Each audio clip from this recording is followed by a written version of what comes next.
So let's get started here. I want to welcome everyone. Thank you so much for joining us today, and we really appreciate your valuable time. My name is Erin Dempsey. This is the third in a series of Infosource Capture and IDP webinars. So keep an eye out for announcements on more webinars in early 2025. Some housekeeping. All of the attendees, you're on mute, your camera is off. If you have questions during the course of the presentation, please put those in chat. Brent will address those towards the end of the hour. So with that, I'm going to hand this over to Ralph Gammon so he can give you some of his thoughts on the subject matter for this presentation, and then introduce our wonderful speaker. Ralph? Okay, thanks. Yeah, and as you know, welcome. Yeah, once again, welcome everyone to this our third session here. Those of you who've attended in person in the past kind of remember we would do some Infosource presentation. We also would have some guest speakers along a bunch of different tracks. Today we've got our first virtual guest speaker. It's going to be Brent Wesler from PIF Technologies, and he's going to kind of take us down what we would have defined as a technology track here in the past. So if you just want to skip to the next slide there. So a little bit of background on Infosource. I mean, if you guys aren't familiar with us, kind of global office, cover the kind of the office automation market. So this involves, hardware and software. I'm a senior analyst with the Capture and IDP software team. We've recently published our 2023-24 Global State of the Market report, which includes, unique to us. We include market sizing. We go out, talk to the vendors, and try to get some realistic market sizing and growth, and break it down into a bunch of metrics, vertical markets, use cases. So anybody interested in that, please feel free to follow up with me after the call here, or after the webinar, or my colleague Petra Beck, if you know her. So if you just want to skip to the next slide, we'll get on with kind of the meat of the presentation. I've known Brent Wesler from PIF Technologies. He's a senior solutions architect, or a solutions architect over there, and I've known him for a long time. I remember back first talked to him, I was doing my newsletter DIR. He called me up and started giving me some great information on one of the vendors his company was working with. Really, it really didn't. One of the things I like about Brent, he really didn't hold anything back. Kind of told me a lot of stuff, not all of which I could print at the time. But that's like I said, one of the great things, he really will give you inside information, what he really thinks. And one of the things, if you've seen Brent's LinkedIn page at all, he's been doing a ton of not webinars, but write-ups on different vendors in the market, and really looking at a lot of the different technologies available. But even more than that, I mean, you've all seen in the market, you've seen all these new terms out there. I mean, IDP showed up about 5 years ago, but at the same time as AI, then we got generative AI, then we got LLMs, and then we got RAGs, and there's just, it used to be you had OCR, maybe you had some image processing, you had some rules and regular expressions that you built your applications. Well, now there's, instead of maybe 3 or 4 ingredients, there's probably 10 different ingredients, or 15. And something always new showing up every day. So really, I talked to Brent, and I kind of asked him, I said, what, you're an integrator out there in the market, you're looking at all this stuff. So if you had to build, an ideal application, or not only today, but 5 years from now, what sort of engines, should vendors, should users, what should everybody be looking at to not only get the best production, but also, stuff like pricing, stuff like maintenance, stuff like UI, all these different factors you need to consider. So without any further ado, I'll let Brent Wesler, take it away and talk to us a little bit about consuming IDP in today's market. Wonderful. Thanks, Ralph, Erin, and Infosource for having me. This is a jam-packed session. I've had to do this 3 times in terms of redoing the presentation so I could sneak all this good information in. But ultimately what it comes down to is that, a lot of people don't talk about the commercials. And when I say commercials, price and licensing model, those types of things. And they don't do it from the lens of a technical implementation person, right? So, I'm a guy that actually does the implementation. And the reason I like talking and I'm passionate about, I'm curious typically and blunt. I like talking about it because I'm in it.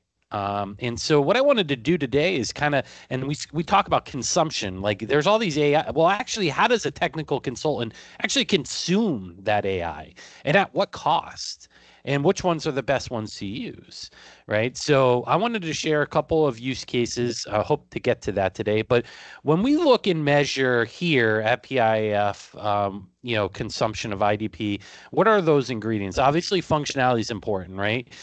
Can the product do what we want it to? But just as important are the commercials. How much is it per page, per document? What are their licensing models? Is it perpetual? Is it subscription?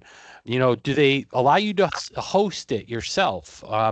All that goes into profitability, and then the long-term look in terms of support and partner and all those types of things. And then whether it's future-proof, like you don't want to put in something that the customer is going to need to get out of in the next 5 years. So I'm going to focus on what I call legacy IDP. Those are, pretty much three families of product: Highland, Kofax, and OpenText. Those products have been out there a long time. They're not cloud API first. They're older. But at the same point in time, they're very well known. They're proven. They're more expensive. So how do you balance that with all the new stuff, right? So when we consider and I've gone out to the market and looked at all these IDP players. They just don't have a lot of functionality, right? So I want to be able to monitor a hot folder or monitor an email or monitor an FTP site or something like that, or scanning. None of the new players really put scanning in. The batch processing, the workflow, the ability to do these things where I could take a platform and then use that for AP invoice processing and then go to insurance and certificates of insurance and W-9s and other types of use cases. The problem that you see, and there's 400 plus new IDP providers, they just don't have, a lot of them don't have the functionality that's necessary for that system integrator. And a lot of them are saying, hey, we have APIs. Well, I don't want to have to get a developer to create an API. I just want you to have it in your product so I could take it off the shelf. So in addition to that is really how you buy it, right? So I'm going to give you a bunch of pricing examples. Some of the IDP vendors probably won't be too happy with me, but I'm going to give you some of these. And it's important not to limit your development, right? So if you pick a product, make sure it can do all the things you need it to, else you're going to get stuck in a project where the solution can't do it and you're going to have to pay for development. So let's look at the cloud engines and commercial terms. So let's first talk about ICR and OCR. OCR, as Ralph said, you used to see things like the Abby Fine Reader engine and the OmniPage engine, and these would be embedded. They're still embedded in a lot of the copiers.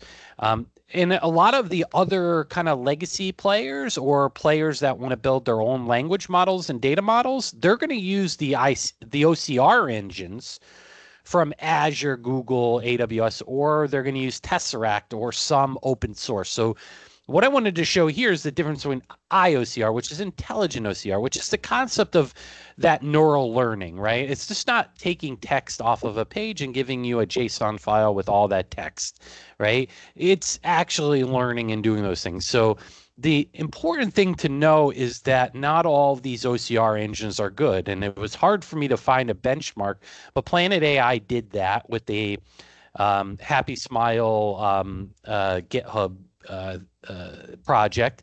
But as you see here in this guide, those Tesseract engines are at 38, almost 39% character error rates versus something like Azure, which is at 7%, right? So it's exponentially worse. So the point is, a lot of these players, a lot of the Ancors of the world, I mean, even Kodak, which I sell, Alaris Info Input, that has a Tesseract engine, but can consume these other engines. And the reality is these open source engines just aren't good. I wouldn't put them in. I would never, ever look at a product and say, oh, you use Tesseract, I'm going to take on your product. The benchmarking is just terrible for those products. It's important to understand OCR and IOCR. I'm going to talk mostly about the latter as we move through here. But I would say, if you do have a product like any of these products out there, they're likely using some OCR engine. But we're not really going to be talking about that because intelligent document processing is all about the intelligent piece. So additionally, so we're a pretty cool sales organization here. The way you buy impacts your pricing and profitability. Absolutely. Most vendors don't offer perpetual. Perpetual licensing, you buy once, you own it, and you pay a support fee. There's way more margin in a perpetual license deal than there is in a subscription. You're just not going to be able to, so certainly if they publish their pricing. But you could also lease perpetual licensing, which allows for, a bunch of depreciation assets, depreciation tax credits, but also the ability to get all, say, 5 years of that, where you would collect that subscription over 5 years. You can get that all up front. So that helps us system integrators, because there is a lot of times where you sign up for subscription, and I think it's actually like 70+% of proof of concepts don't actually go into production. So you could certainly get burned. Yeah, you probably make a little money on the labor, but the reality is you make your money on the contract moving forward. So you're going to see a lot of different scenarios here in the pricing. A lot of people have gone to a consumption only, but there's scenarios where you have to pre-buy. Scenarios like Knowledge Lake, where you can literally, it's a cost per page. You can use their bots, you can use their ECM, you can use their IDP products, all on a consumption model. Same with Pixie Docs. You can do that with kind of a use everything. We don't care what modules you use. It's unlimited. And then you have situations like Abby where you have to pre-buy that up front versus the cloud hypervisor engines where it's pay as you go. So really a lot of that's going to impact your profitability. I'd also say products that are typically named or concurrent, it's kind of silly. Why prevent usage, right? If you should be charging consumption. So in those types of situations, we find that seat-based is an older methodology. And I'd also say the idea of classification for extract versus extraction, right? So if you're in a situation where there's 1 million pages, but you only need to extract from 200,000 of them, this concept of classify out pages. So Microsoft is going to charge 0.003 a page for classification and 0.03 for custom models. So the cost to extract is always going to be higher than classification. So always try to classify out images when you're doing extraction to save on cost. And Brent, are you going to get to levels of extraction, I guess, later where you talk about, so there's different levels, right? There's LLM extraction, and then there's just kind of IOCR extraction or that. So, yeah, they're all models, right? So LLMs but there's small language models, there's space state models, there's all these different models. The underlying technology, and you see it as 866% more electricity used for a ChatGPT prompt than a Google prompt, right? So a lot of these, and I'll get to that, those large language type models is that they're just inefficient. So the underlying technology, the recurrent neural networks and the convolutional neural networks that make up the underlying technology, those need to be improved so that the sustainability and really the cost associated with cloud cycles is going to come down. And that goes directly to my point here. So if you look at, there's 4 main cloud, and I'm not counting all of the RPA vendors. So I've kind of myopically chose here. And this is kind of just a matrix of, the cloud engines. Abby's the only one that has a full turnkey solution, right? It's got the workflow. It's got an interface. It's got human in the loop. Azure's great, but there's no interface to it. And we're going to talk a little about Azure and how you consume differently with Azure. Because if you consume Azure's AI document intelligence, which is called AI Builder, it's a different price than if you process it through Azure AI document intelligence, not through the Power Platform. So there's a huge piece to that. But I would say that all the engines, Azure's, you can see there at the bottom, the cost, it's a penny a page for pay as you go. Pre-built extraction, it's 3 cents for custom. It's kind of the same for Google. AWS doesn't use the same concepts. They have a query-based approach, which is, prompt engineering. And then you have Abby, which is more expensive, but it comes with a full solution. So you really can't make an apples to apples comparison here. But I would say I like Azure best for most things.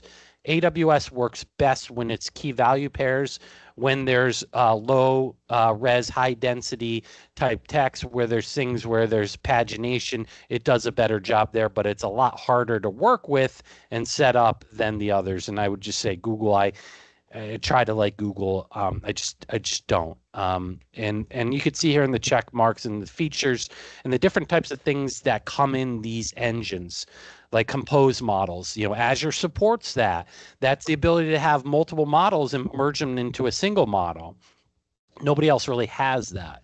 The pre-built parsers that come back, you see the bottom there. Azure returns 32 header fields for procurement invoice parsing and 10 line items. Somebody like AWS only does 8 and 3. So I wouldn't use AWS for procurement, right? But there's good uses for AWS engine when it comes to more Gen AI structured query prompting. And just to be clear here, this is kind of the extraction classification. These are the IOCR engines, not, like Abby has Find Reader and Microsoft has Cloud or Computer Vision. Computer Vision, yeah. Those Google are just straight Vision. OCR engines. So that would kind of be the step before this. Yeah, so a lot of, like Ancora, which we use internally, it's Epicor, IDC, also rebranded. They've added the Microsoft Computer Vision engine instead of Tesseract, and they allow you to consume that at no additional cost. So they have their own auto learning, but they're using the Computer Vision engine for their OCRs, but they're not using any intelligent OCR. They've actually created their own algorithms for that, right? And that's kind of what a lot of those tools are using. Pixie Docs, they do the same thing. They use an off-the-shelf OCR engine. And I think these vendors trying to create their own engines, Abby did it. It wasn't easy. I think that's hard to do. So that's kind of reads right in. If this was on October 3rd, Brett Taylor, who's the chairman of OpenAI, is like, don't build your own large language models. The cost to do something like that, the capital expenditure, like I said, it's just too expensive because you don't own the cloud. Only those 3 hypervisors have their own cloud, and their infrastructure costs they can defray and offer a better value to the customer. What Kodak Alaris has done with Info Input, wrapping their product around the IOCR engines, they don't have their own engine. They said, hey, I'm not going to build, I'm going to compete with Microsoft, Azure, AWS, and Google. No, I'm going to leverage those engines because they do it the best. And I think that's a unique approach. And I think building your own language models is going to be harder and harder as the technology kind of evolves. So yeah, this is, I guess there's about 400 of these IDP engines out there right now. There's hundreds of them, and you just it's a short-sighted strategy. Kind of, is that what you're? Yeah, I think, here's the reality, and this comes right here. So it's legacy, and like I said, there's 3 product families that basically own all those legacy, and they're good products. They've proven technology. You have someone to go to. They have install bases. The issue there is that, like SideGen. I know so many SideGen resellers, when Kofax bought them, there's no benefit to a partner or customer that has a legacy product that's bought. Kofax goes in, gets rid of all the SideGen developers. They say, hey, you bought a perpetual license over there. No, it's subscription now. It's chaotic, and it's not good for anyone. So I'm kind of against legacy products from that perspective. I also think they're monoliths, right? They're tough to implement. They're not cloud ready. They throw them on a EC2 instance in AWS, so you have your own private cloud, but they're not multi-tenant. They don't support they don't have that underlying kind of new cloud ready API first type methodology, right? Well, there is a segment of the market, though, Brent, that does not want to go SaaS or public cloud, right? I mean, I guess from that standpoint, right? I mean, what are your thoughts on that? Well, so Azure and Abby both can be on premise, right? So Azure just GA'd general availability of their cognitive services on premise. You used to have to go through a gated form. Now it's available. So you can have a Docker container and run Azure cognitive services local.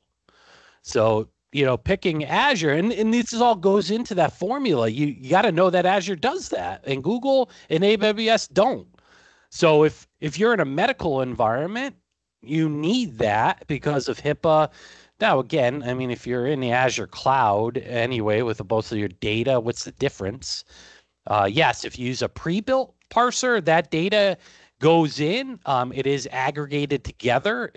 However, it's separate, but there's a problem maybe for using pre-built Azure parsers. But what's the difference if you have your data in Azure versus you're using a custom model in Azure? It's the same thing. But yes, you can be on premise.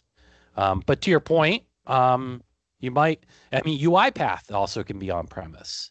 So you can run document understanding. So there are options for that. I will say when it comes down to newcomers, so if you have the legacy players and then you have the newcomers, like I said, there's 400 plus of these guys, but does it make sense to use them? I immediately discount all the API first. I've looked at so many of them. I don't get the value of an API first, especially. So this is, if you look at, and a lot of this stuff you can get online, some of them I've gotten through, sales calls, but if you look at all these players, you could see here, custom pre-built. A lot of them don't have pre-built, so I just put whatever the custom is in the pre-built. And then the functionality, whether it has API and a UI. Is there a UI for data verification? Because if there isn't, I'm not going to build a UI to your product. If I was going to build a UI, I'd do it to Microsoft, AWS, or Google. I wouldn't pick, one of these products that's an API first, and we're the best. We have the best accuracy. Let me tell you, you don't. You're a Me Too product, and there's just too many of you, and they can't compete on price. I mean, why would I want to spend, exponentially more for an unproven product that's API only that charges 30 cents a page when Azure charges a cent a page? It just doesn't make any sense. However, a lot of these guys are desperate, and I say desperate, maybe that's a wrong word. They're looking for business and logos, so they're probably going to be a lot more. So if you're a system integrator and you just don't know the industry and you need someone to kind of bring you along, then maybe one of these players would be probably a better fit. And then if you are looking to OEM and embed it within an existing interface, then I could see how these would be beneficial. And we've got to see some consolidation at some point, right? Where some of these engines go with companies that already have an interface. I mean, that's right. That has to happen. And and they're not all created equal. Like, see Basics for AI, that thing's really cool. They have a very unique proposition, but at 25 cents a page, I don't think that's unreasonable for that product. And then you look at Datamatics. They have their own bots. They have their own, they have some pretty cool things you have there. DocSumo has this really cool feature, Chat AI. So you can actually use query prompting to find data associated with invoices that were processed. But I mean, at 50 cents a page, does that make more sense than Abby Vantage, which is 20 cents a page, which has this tons of additional functionality? I think a lot of these guys are just, you got to separate the API first from the heavily funded guys, because I think a Rossum, a Hyperscience, a Base64, they're doing unique things. Like if I just posted on Roar 1.5 for Rossum, they're doing really cool things with complex tables, query prompting for pre and post transformation, field transformation. Hyperscience came out with Hypercell. I mean, it's a lot of the same stuff a lot of these other guys are doing. Pixie Docs is doing something a little different. They have their APGL coding or account coding.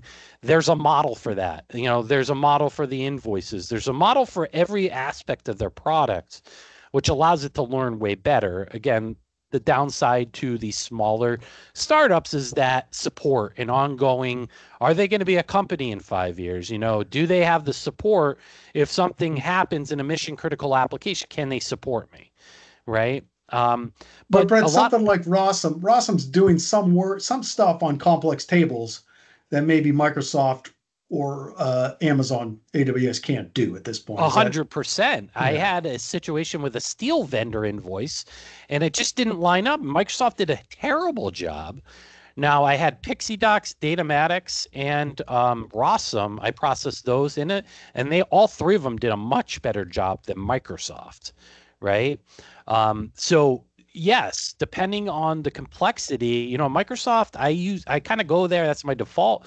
But a lot of people like it because there's an ecosystem there. They already have all their business applications in Microsoft. So they want to keep it in Microsoft. So it's almost a de facto standard because all business applications primarily run on Windows. So they're going to have a Microsoft account. So there's a lean towards Microsoft over most other engines, right? Well, and you may get to this later, but that's kind of where I looked at some of these LLMs, right? People have generative AI enterprise strategies. So in some cases, why wouldn't they just use that engine to do IDP? Right. And that's my point, right? That's my point. But I guess, if you look at a Rossum and the things they're doing, they're very unique, right? And it works really well. And but the point is that the pricing's all over the place. And for a small company, like a small IDP startup to charge 30 cents a page when you could get Abby for 16, 20 cents a page with a full feature. Like, why would you do that? So I think there's going to be a lot of consolidation to your point. I just don't think a lot of these guys can be, a long-term viable, provider. I just, there's just the cost to run these things and to get new logos and to have them pay. You might just find a buyer you get hit a buyer and they just don't do the research and they don't understand the market. Certainly I could see why they would go with someone like that. But if you're someone that's in the know, it makes more sense to go with a well-known player that you can depend on, like a Microsoft or an Abby or a Kofax or something. Well, at least for the engine. Yeah. Well, the Kofax for the engine as well. But yeah, for the engine, it makes that's the other build that interface though. Right. So like I looked at Raccoon Doc, they had a simple interface, but it didn't have the ability to dock and manipulate. How many batch capture projects do we have where it didn't separate correctly? I need to merge them together. What do you mean you don't provide me that interface? I can't use that. There's no inputs and outputs. Everything's an API. And again, I haven't looked at Rossum specifically, but a lot of those products, they're like, yeah, we have an API or we have a connector to Google Drive or what happens to, I want to monitor a hot folder. I want to monitor an FTP site. I want to monitor an email. So all those typical types of normal batch capture type features that are in legacy products just aren't in. And again, they focus more on the engine and the neural learning and all that. And I get that, but that's already been accomplished by organizations that are way more heavily funded than you are. So I have a problem specifically around that. I think the other thing to look at now is the models, right? So we have this concept of pre-built, custom, and queries. And this gets to the language models, right? So the pre-built models are small language models for specific use cases, and the hypervisors charge much less to consume those than others. And these models can't be uptrained. They return default fields. So we looked at that in our chart.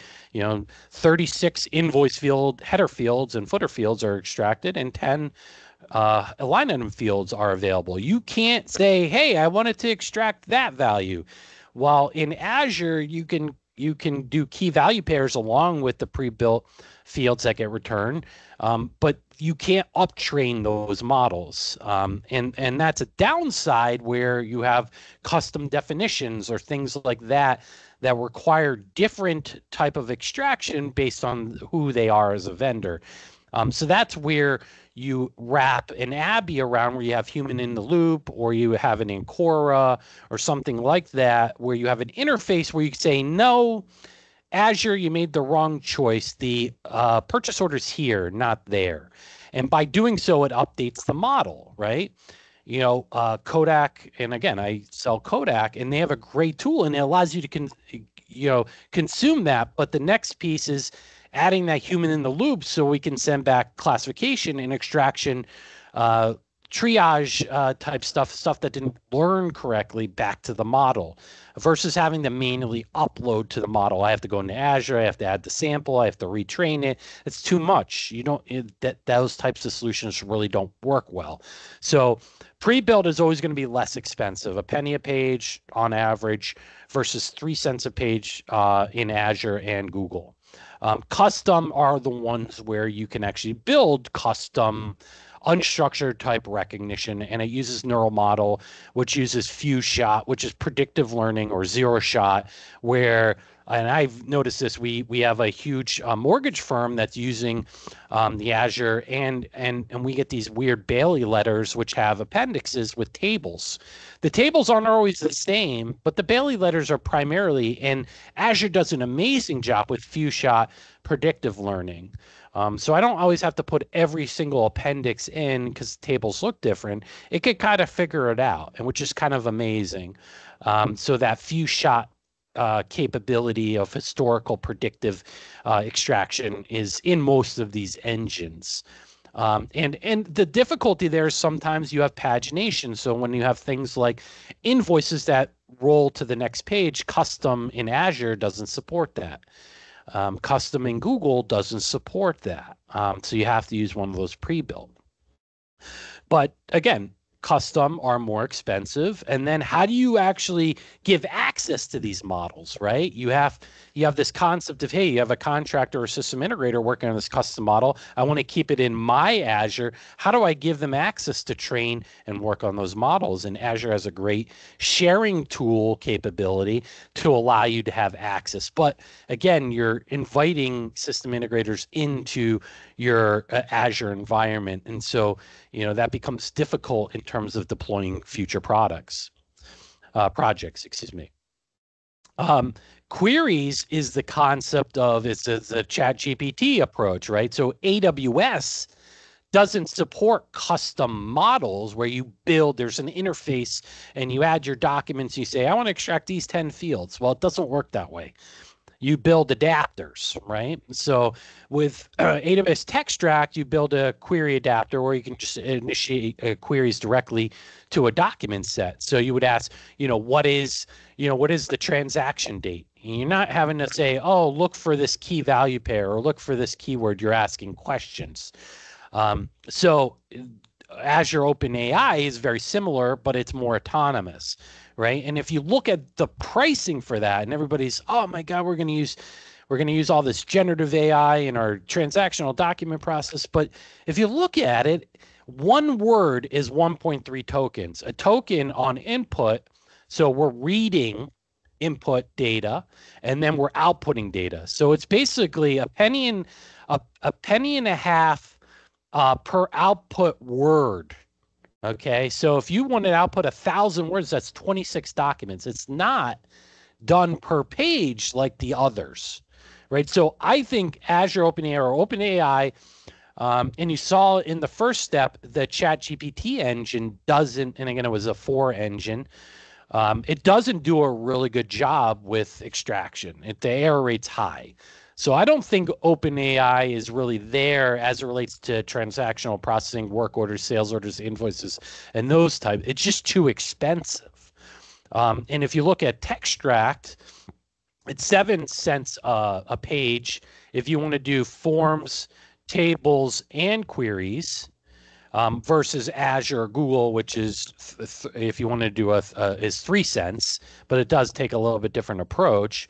So these are great for unstructured documents where you have paragraphs of text where you want to extract, a contract person's name or a date or a value. And you can also, the classification also, you can ask it, what type of form is this? But there isn't really a classification engine per se in AWS. So again, each one of these engines will give you certain functionality, but there's a lot of limitations. And if you pick one as an integrator and you go to market with that, you got to really know what you're doing. So I think it's important to understand what approach you take, and it really is dependent on the use case.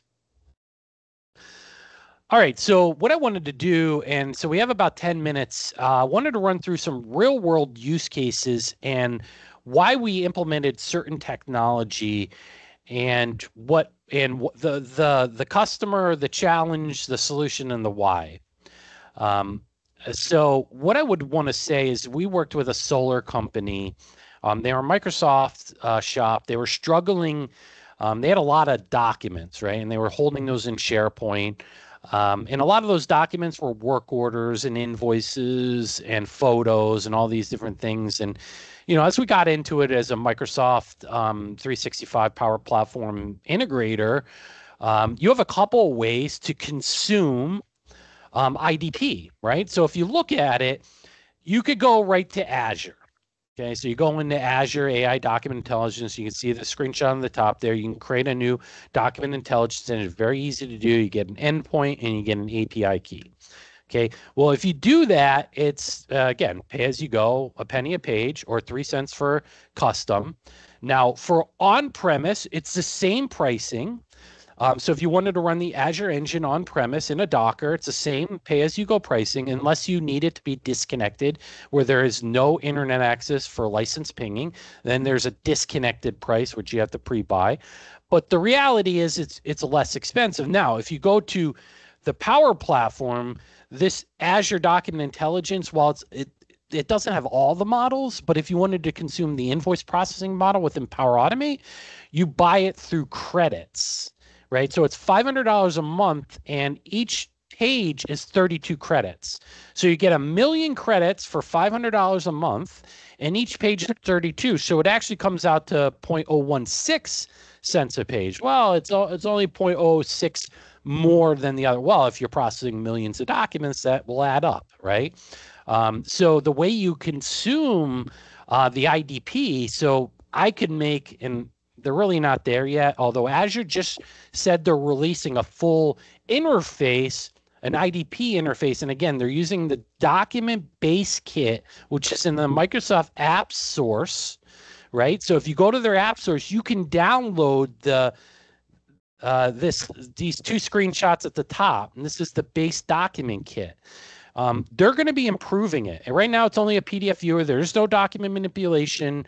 You could kind of tweak it a little bit, but they're using Power Apps and Power Automate as their IDP engine, right? So theoretically, right now, if you wanted to monitor an email, send it to the invoice processing engine, IDP engine of Azure, through the AI Builder, and then output that data into the Dataverse, and then have this little base document kit show you everything, you can do that right now without having to buy a separate IDP solution. So what I'm saying is a lot of Microsoft's getting in once it creates that interface, because right now it's an API, it's an SDK. There is no interface. They're going to be a real player in this industry, and they can do it at a fraction of the cost. They have economies of scale. So why did we pick that solution? One, they were a Microsoft-centric solution. They were M365. They had a lot of different document types outside of just the typical AP, right? So we had to build an app for photo management. But they needed it offline. So the ability for Power Automate to work with OneDrive and SharePoint all together with using custom UIs with Power Apps was the reason we got that. And then the chat AI function. So once you get that data into the Dataverse, you can use the chat function, which is Copilot Studio, which used to be virtual agents, which is part of the Power Platform, to issue query prompts directly to the interface. So I could ask it, hey, what were the cumulative total for all invoices paid for this person? What was the total number of photos uploaded from this particular technician between this date range? So you can issue different types of query prompts to retrieve information. But ultimately, and is that covered under their Copilot license or their Microsoft license? Yeah. So if you're an M365 user, you get credits per user, right? So each M3, and it depends on if you're an E3, an E5. There's so many. Microsoft licensing is difficult, but yeah, you get credits. So you get like Dataverse credits. You get 5,000 Dataverse credits per month per user. You get X amount of these credits. As you see, SharePoint Premium is now has all of the Power Automate features, so you can consume the Power Automate. So again, you might have to buy, there's some analysis. You really need to understand the Microsoft licensing, which we do. And we also utilize this Encodian piece, which is like a ECM overlay on top of SharePoint, because SharePoint had a lot of limitations. So, but the benefit is they already own it, right? You already are an M365 customer. You don't have to buy a server. You don't have to say, oh, these people over here are hosting all my data. No, all of your data governance is in one spot. The second one I wanted to show, and this is a unique use case around financial services. So what we want to do, when you sell a mortgage, when a loan on a mortgage gets sold, a Bailey letter comes over. So they're all unstructured. Every financial institution has it. And then there's either multiple borrowers or single borrower on these. So we leveraged Azure custom models, and the initial scope was to take Azure and Google and compare the two models. Right. So the difficulty was lining up the models. So Azure always did a really good job. Google would when you're trying to compare string values and punctuation and all that kind of stuff, Google just wouldn't line up. So trying to line up a voting, so to speak, between two engines to return the same information just really didn't work well. So we actually used the Kodak Alaris stuff to basically wrap around the both engines, but we needed a custom interface to be able to triage. So initially it was, hey, if Google and Azure get it right and there's no other errors, just go right to the loan management system. What we figured out, which is, that's just not going to work. And hey, by the way, our loan management system and the borrower information and the bank information that's selling us, it's backwards. A lot of the data just didn't match up. So we ended up having to normalize the extracted seller names. We then built Kodak and Image Access. We built a whole interface to basically give aliases. So the seller name gets extracted by Azure. We run that against the loan management system. There's no match. We now give a drop down of all of the seller alias names that are in the loan management system. The user selects it, says, hey, add that to the alias. And the next time it comes in, even though it got the seller name OCR'd wrong, it knew there was an alias to it and it made the combination and then went forward. So there's a lot of really cool things. We needed an interface to be customized. So in this case, we used just the Azure engine. We dumped the Google. We wrapped everything around in this Kodak interface. We didn't need the neural learning or the auto learning that's coming out in their next version. You saw them release the 7.1, which has the AWS text queries, but it doesn't have the auto learning. So, but we didn't need that. So in the functionality in my head as an architect, I didn't need that. I was okay with just using this. Otherwise, we'd probably use something that had its own auto learning, human in the loop functionality. So how much professional services was involved in that? I mean, This was $100,000 deal. Yep. Yeah. I mean, I would say a 20% of that was licensing. Again, this was more of a POC that's now going into full production. So we're getting into, a lot different types of, we're extending the solution. So the solution, the why to this solution is we need to pre and post process field transformations. We need to move a lot of punctuation. We needed that custom interface. We picked Azure because of its unstructured text and its few-shot predictive learning, where the Bailey letters appendix would have, one would be a table, one would be 4 line items, one would be a different table. So we needed that few-shot learning to predict future outcomes when it came to the unstructured nature of these different documents. And then we used the internal classifier. So I could have gone and paid 0.03 cents a page for the Microsoft custom classification, but Kodak has its own. So I used the first page of the Bailey to split on, which works really well. Now I don't have that cost, right? So we're always looking to how do we reduce costs so that we are more profitable, but also that the customer gets the profitability. Remember, this gets entered. I don't think this whole Bailey process is going to go away. It's always going to be there. Well, how about the handoff? I mean, can the end user then maintain this and make changes to it going forward? Yes. So I trained one of their analysts to do it. I actually had them build all the models. I helped them build the first couple models, and then we wrote some custom documentation on the procedure, right? Ideally, moving forward, when Kodak adds that auto learning, I'm going to not have to do a lot of that model, the augmented model building. Gotcha. So I kind of talked a lot. I know we're at there's a few other examples here. Like if we were going for AP automation, just AP automation, they have a lot of defined customer invoices. Then I would go with something like an Anchor or an Epicor IDC because they have the auto learning and I can create custom definitions and it can learn by vendor. And then, lastly, I have this really cool thing where we classify out type use case and how we save this customer, instead of spending $4.50 a document, they're spending $1.05 because we classify out most of their pages. So I'll leave it at that. There's a lot here. I wanted to talk about what's to come, but I think at this point, best to maybe take some questions if there are any. Okay, did anyone have anything in the chat there? Aaron, were you able to pick up anything or anyone I see a lot of comments. Any questions throughout there?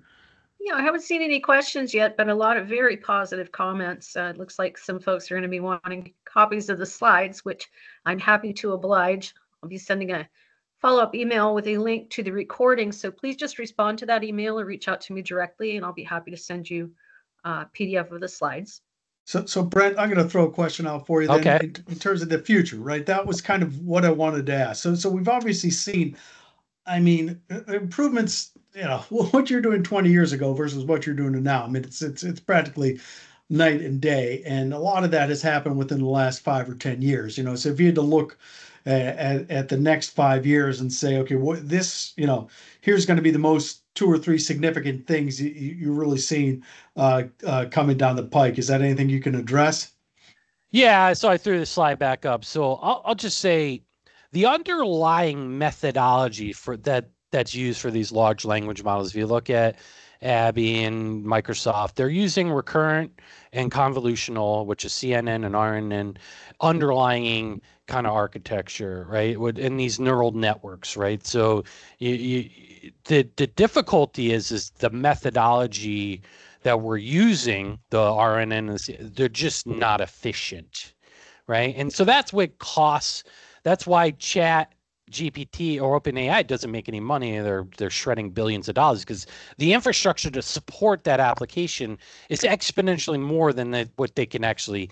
I'm sure people buy their premium, but it's just so costly. So I'm gonna say, like, if you looked at PIN, which is physics informed neural networks, which is a new thing I kind of or theory based infused. So this uses like a differential equation. This is used mostly in formulas and scientific. You're going to see a lot of, but they're more efficient in processing, right? And they do better at predictive analysis with noisy or like low res type stuff. You're going to see these kind of underlying technologies that are driving the models to be more efficient, right? And that will lower the cost of autonomous processing, right? I'd love to use Azure OpenAI for everything, but you can. The problem with things like transactional processing is you can have a human offshore do it less expensive, much less expensive than a lot of these kind of Gen AI tools. Once that gap comes down, I think you'll find way more adoption for it. And I think we're all still trying to figure that out right now, is how to build efficient large language models. Certainly things like RAG, that comes into retrieval augmented generation, those are useful in retrieving information based on the data you extract. But ultimately, what I'm interested in is seeing Microsoft, Azure, AWS and Google add kind of more of the capture technologies that are features we need, like human in the loop and the ability to capture documents through their interface, be able to manipulate documents, be able to make changes and have it load back into the model. Right now, you can't. I think Abby and Hyperscience are the only two that support human in the loop pushback. So like if I fix something through their API, I can actually send back to the engine through an API. Hey, it wasn't this, it was this, and don't make that mistake next time. They're the only two that really can do that right now. And I want to see more of that with the cloud engines. Okay, so two questions here. We come up one. So IDP Bubble. Where do you see the? I mean, so we have 400 vendors now. Where do you see that going in the next? Well, once Microsoft adds an interface, I don't see how I don't see how the API first even makes sense, right? I'm trying to be nice. I like all the guys I've talked to. I would not go with your technology. API first, it's 20 times more expensive. You got 3 people in some offshore country. I don't get it. It just doesn't. I wouldn't risk. That's too much risk. I'm gonna say that probably Kofax and all those other will probably buy one of these new ones and then consolidate. There'll be a lot of consolidation, but a lot of people go out of business. I mean, it's just you need to get a lot of deals to fund that business. R&D is so expensive now.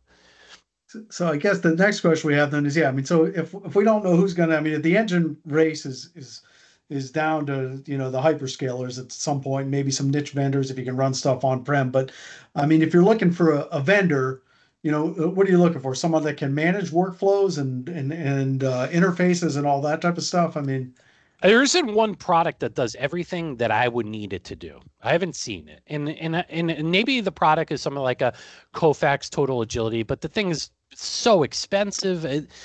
For me to put that in and it's on-premise install, like it's just a lot of work. So I still haven't seen something that meets all the needs. That's why right now we sell Kodak Info Input, because I love the product and the ability to wrap around these engines. And I don't see anything. Yeah, there might be some other that can consume the IOCR engines, but they have their own neural network. I don't want that. I want all the intelligence to come from the cloud hypervisor engines, and then just wrap a really cool batch capture solution around it. But it doesn't do, right now without the auto learning, it doesn't meet the need for invoices. So we sell Incora software, which you can use the computer vision engine, and I use that for invoices right now. But between the two, I can pretty much do what we need to do. And to the last question, yes, I think we certainly, right, and Brent, you would agree, there are some newer workflow. I want to say workflow, but kind of this idea of applications with IDP embedded that are less expensive than some of the legacy products out there. And we're seeing some change out in the market with some of these legacy products, I think, for sure. Absolutely. I mean, when I was at Kodak as their pre-sales person, I mean, Kofax Capture hasn't changed in 20 years and people want to get out of it. It's old, it's dated, and it was easy to switch them. I mean, you're going to see a lot of that. It's, it's like you're a dock worker, you sell docks. Well, all those wooden docks that are in your lake, They last 10 years, right? And so you're constantly going back and saying, hey, you want a new wood dock? You want to no, how about an aluminum dock? All right, something that's future proof. Remember, all those legacy platforms were built 20 years ago, so they're not cloud ready. They make them cloud ready by hosting them in a private, cloud server, but they're not multi-tenant, they're not cloud ready, they're not efficient with the new technology, right? So I mean, to be honest, I wouldn't buy a legacy product right now. I just don't see the value in that.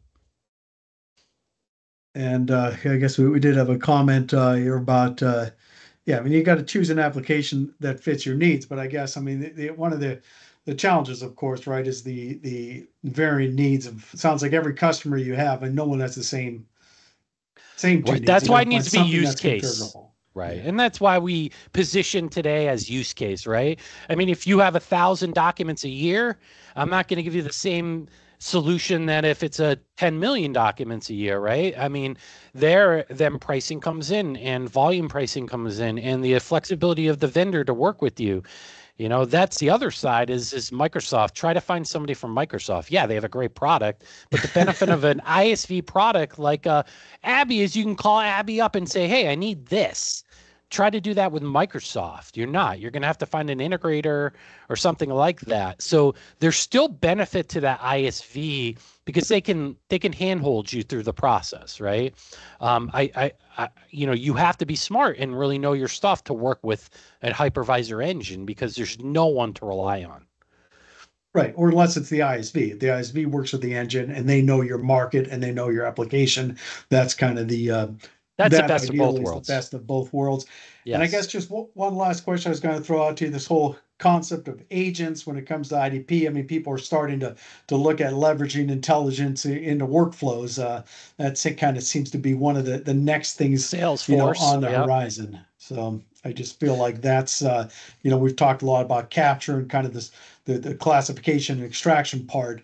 And now it seems like, people are starting to leverage some of these some of that I want to say some of these engines, some of these LLMs, and other types of AI engines to automate workflows.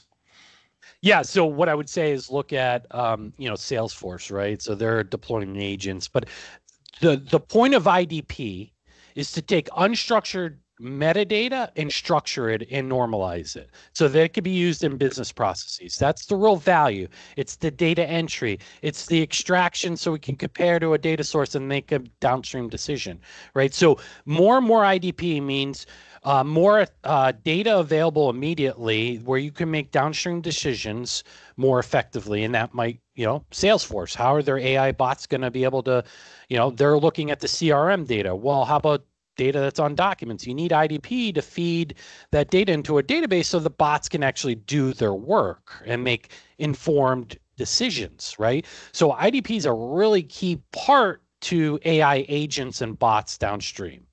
The more and more that's generalized, the more and more you're going to see bots be more effective because they'll have better data.